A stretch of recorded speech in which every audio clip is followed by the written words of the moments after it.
a graça e a paz do Senhor Jesus Cristo. Estamos aqui hoje gravando este vídeo que é de suma importância para o entendimento das nossas próximas aulas, né? Nós estamos estudando o livro de Apocalipse, a sua fundamentação, nós estamos estudando a escatologia bíblica do Apocalipse, né? E eu gostaria aqui de tratar alguns assuntos que são necessários no entendimento para que a gente possa prosseguir nos nossos estudos. Amém?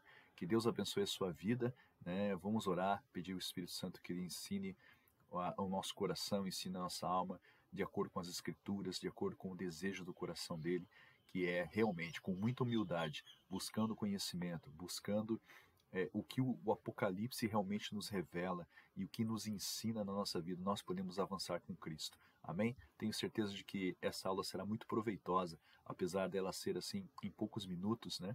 Nós vamos ter um vislumbre aqui de um assunto muito importante para o nosso entendimento correto das Escrituras. Amém? Pai, nós te agradecemos por este dia, abençoa este domingo. Obrigado mais uma vez, ó Deus, abençoa meu irmão, minha irmã que está assistindo este vídeo e prepara o nosso coração segundo a tua poderosa, santa, perfeita e agradável vontade. Nós te agradecemos em nome de Jesus. Amém. Amém? O que nós vamos estudar hoje é conhecido na teologia apocalíptica como o pós-milenismo, pré-milenismo, o milenismo, né? A teoria pré-milenista, né? Hoje nós vamos abordar aqui a teoria pré-milenista da escatologia. Vamos saber o que significa, de onde surgiu, quando surgiu, amém? Esta teologia, essa forma de crer pós-milenista, pré-milenista, que nós temos na igreja hoje, no mundo todo, que é o pensamento predominante, né? Então nós vamos entender que a nossa fé evangélica, ela teve alguns entendimentos ao longo da história. Isso dá formas de linhas de raciocínio, de pensamento, né, de dentro da igreja evangélica, dentro da nossa concepção de evangelho. Amém? Então nós vamos estudar hoje como surgiu o pré-milenismo, né, o pré-milenismo. O pré-milenismo, ele é um tipo de escatologia exposta pelos milenistas, aqueles que creem no milênio, no reinado de 1000 anos do Senhor Jesus Cristo sobre a face da terra. Amém? Então, ela é exposta pelos milenistas e chamado por pré-milenismo, né? É um tipo de escatologia que os milenistas creem em que Jesus virá e reinará 1000 anos, né? Que defende que o pecado no mundo irá crescer mais e mais ainda antes da volta de Cristo para estabelecer o reino milenar. Então, antes do reino de Jesus se estabelecer, o pré-milenista ele cria que o pecado iria se multiplicar de tal maneira, né, grandemente, absurdamente, sobre a face da terra. Em outras palavras, o ser humano não pode salvar a si mesmo. Então, a humanidade caminha ao colapso, né? Está caminhando ao seu fim. Embora o seu erro sirva como grande alerta contra o difícil estabelecimento de datas, os historiadores os viam como um precursor de tipo de pensamento apocalíptico prevalecente do século XX. Então, no século XX, esse tipo de pensamento começou a prevalecer. Um tipo específico de pré-milenismo foi o darbismo. O darbismo, então, dentro do pré-milenismo, surgiu um movimento chamado darbismo, né? Que em 1859, veja, se atente às datas, né? 1859, o ministro evangélico britânico John Nelson Darby, ele começou a pregar nos Estados Unidos e ele criou uma teologia engenhosa chamada por dispensacionalismo pré-milenista. Então, ele engenhosamente, ele definiu, chegou a essa conclusão e chegou aí a definição, né, do pré-milenismo darbismo. O darbismo se baseia nisso, né, o pré-milenista dispensacionalista que nós entendemos hoje, né, que persiste com o sistema escatológico dominante do cristianismo evangelical atual. Então, é o que predomina hoje, é esse tipo de pensamento. O que é o dispensacionalismo? Ele se refere à crença de Darby, de John Nelson Darby, de que a história humana ela poderia ser dividida em uma série de épocas, né, ou dispensações, das quais Deus tem agido com a humanidade de modos diferentes, né? Darby ensinava que a profecia bíblica ela refere-se aos períodos passados e futuros da igreja, mas silencia na era presente, a era da igreja, né? Que é a era que nós estamos agora. Então é como se o cronômetro de Deus, o relógio de Deus parasse, né? Então dá uma pausa, né? E ao afirmar que o relógio profético de Deus encontra-se temporariamente parado, este grande parênteses que ele abre aqui da história da igreja, ele preserva a profecia milenista, darbista, engenhosamente do risco de estabelecimento de datas, ou seja, ele não estabelece datas como nós vimos no caso dos adventistas que tentavam estabelecer uma data do retorno de Cristo, né? Miller, é William Miller, né? Um fazendeiro batista dos Estados Unidos, em 1830, ele, por volta ali desse ano, ele estabeleceu estabeleceu uma data do retorno de Cristo, né, por 2 vezes, e as 2 vezes ele errou, né? Houve um grande desapontamento das pessoas que o seguiam, e ele errou. Então, Darby, ele preserva o pré-milenismo abrindo esse parênteses, né? Ele não especifica a data, ou seja, o tempo, o cronômetro, o relógio de Deus parou. A área presente parou, nós estamos parados. Então, alguns eventos futuros irão marcar o acionamento novamente desse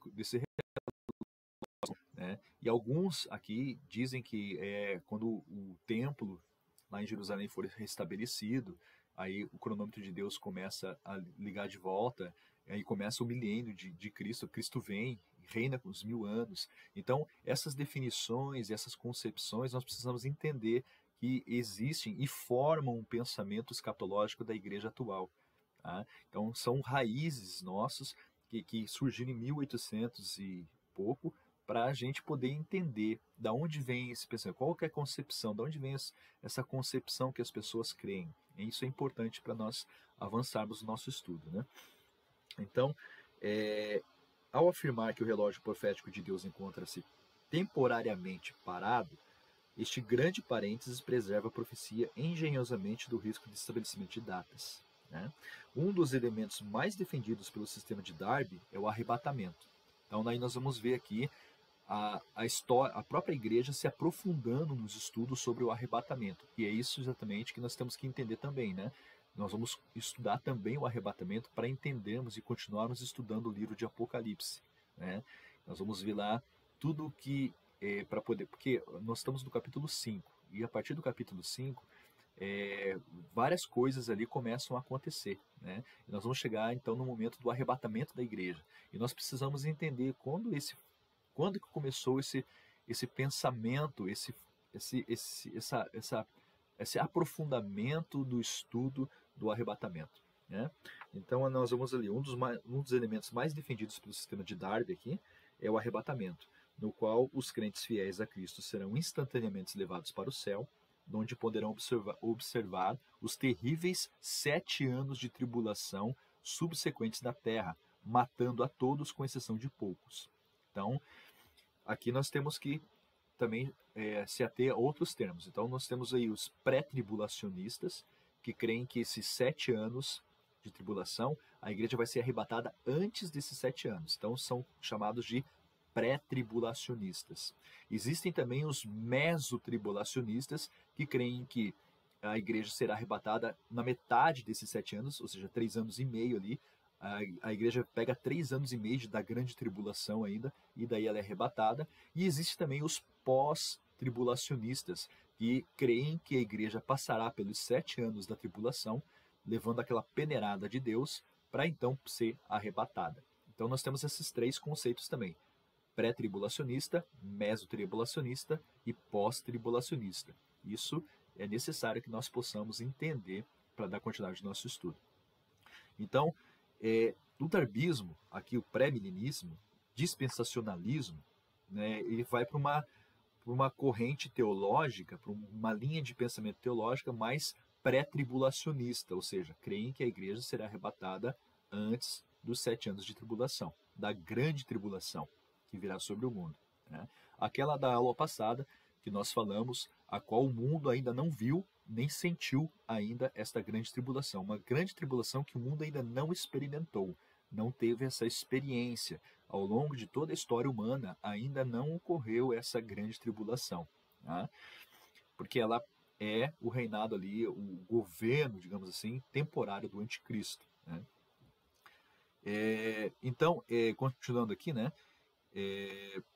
Sua ênfase no retorno dos judeus à Palestina e sua forte vinculação com a escritura acima da autoridade da igreja também ganhou prestígio entre os fundamentalistas. Então essa teoria de Darby, né, ela ganhou força por causa da autoridade da igreja assim, sobre, né, essas questões, né? O dispensacionalismo pré-milenista, advindo do darbismo, né, somente se tornou majoritário no meio evangélico após a Segunda Guerra Mundial.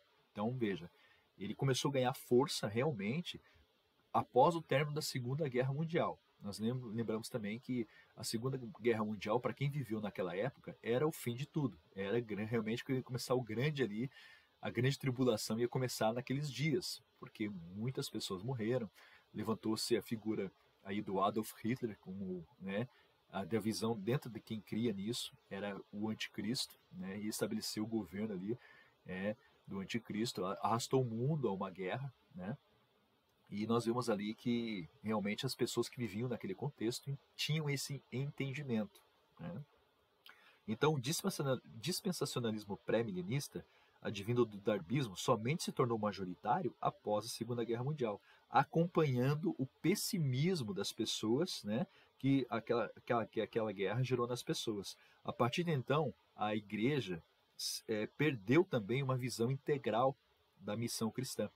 Então, ela teve uma atenuação da importância da missão cristã e do evangelismo, né, pessoal para as pessoas. Porque o mundo começou a entrar numa depressão tão grande que as pessoas não viam mais sentido em lutar, em querer anunciar a vinda de Cristo, porque tinham a ideia de que o mundo ia de mal a pior e dali para frente só ia piorar cada vez mais. Então, isso teve uma atenuação no evangelismo da igreja, no combate corpo a corpo, naquela coisa de você tentar levar a mensagem para salvar a vida das pessoas, né? Então, a partir de então, a igreja perdeu essa visão integral da missão cristã.